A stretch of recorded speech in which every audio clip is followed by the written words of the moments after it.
Imagine sentar perto da piscina do seu jardim a relaxar em um dia ensolarado. Então, de repente, a piscina começa a ferver e a espumar. Tudo fica coberto com vapor quente. Você é queimado pela luz e radiação penetrante e as brasas restantes de seu corpo são levadas por uma onda de choque. Apenas as paredes carbonizadas da piscina permanecem.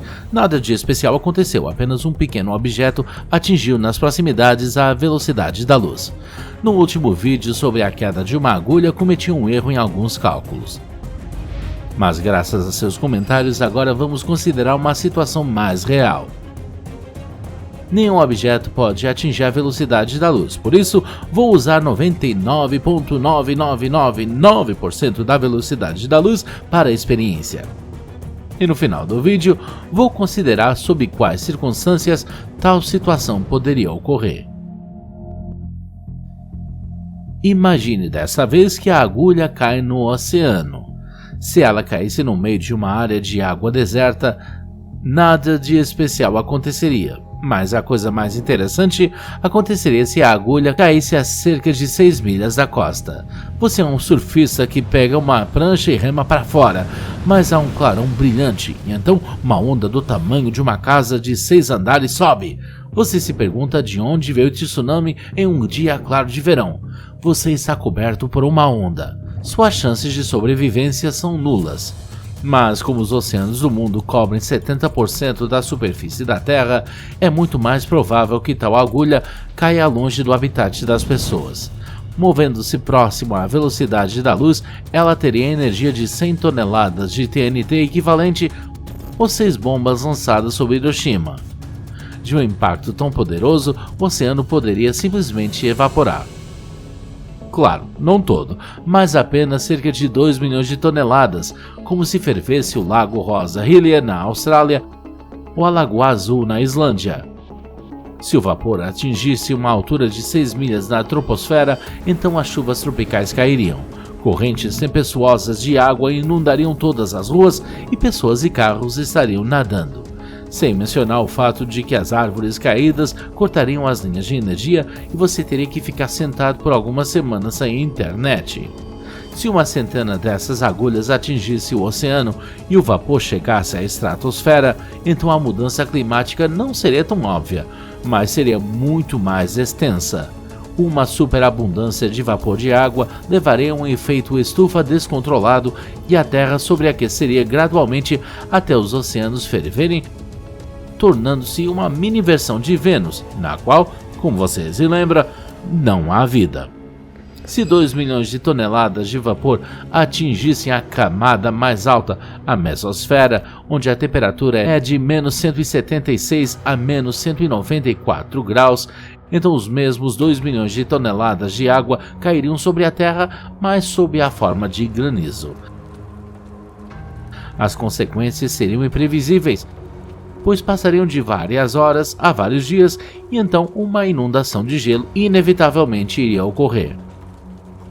E assim, na maioria dos casos, a água evaporada do oceano voltaria para nós sob a forma da mesma água que simplesmente inundaria tudo ao redor. Mas o que aconteceria se a agulha caísse em um dos lugares mais perigosos do mundo, o Lago Karachay? Desde 1950, os resíduos radioativos são armazenados lá. Desde então, cerca de 150 milhões de resíduos radioativos foram acumulados aqui. Isso seria suficiente para 6 dos acidentes de Chernobyl.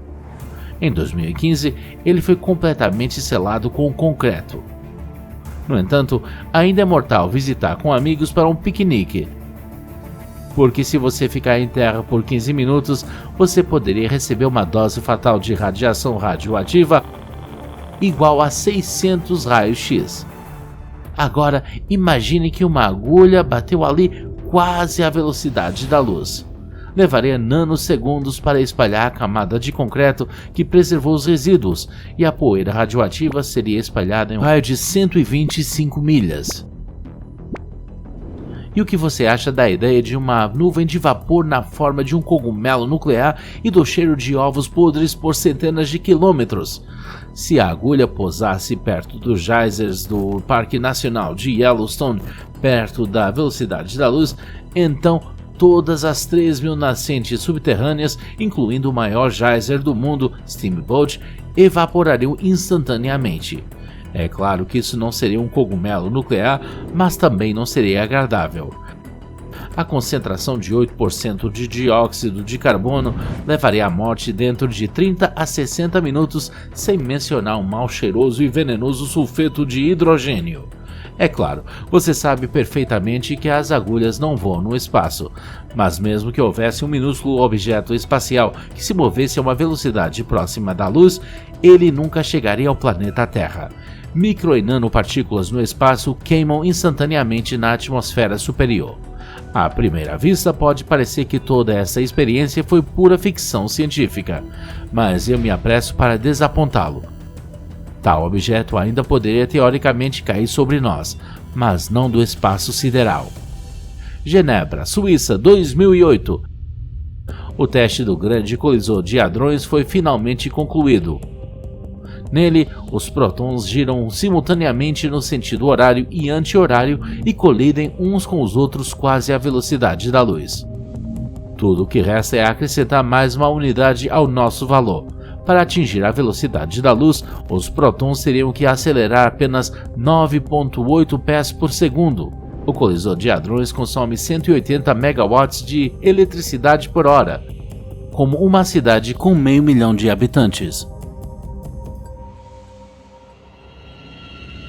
Agora imagine o que aconteceria se houvesse um acidente dentro dele.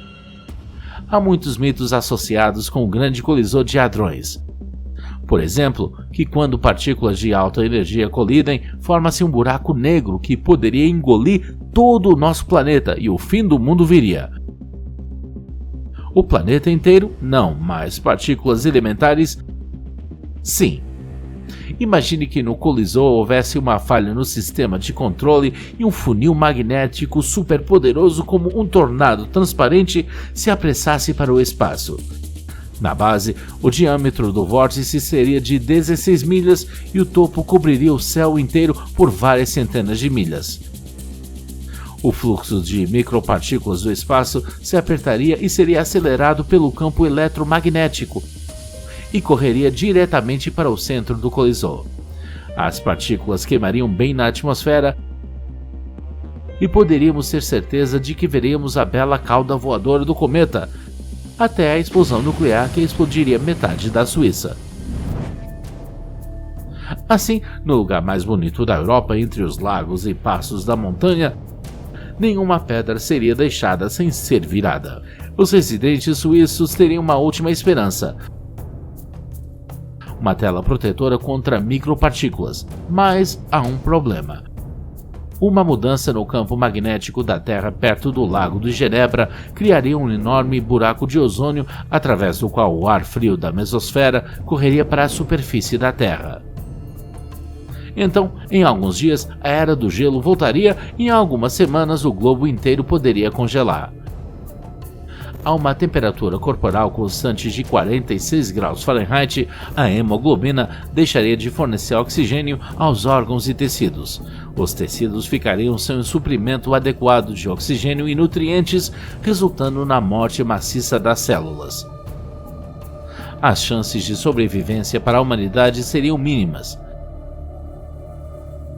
Mas tudo isso é apenas uma fantasia que ainda está longe da realidade. No mínimo, começaríamos a viver em um mundo pós-apocalíptico onde não se poderia sair sem uma máscara de gás e todos se mudariam para abrigos antibombas. A humanidade não teria tempo para disputas e lutas, somente uma coesão excepcional nos salvaria.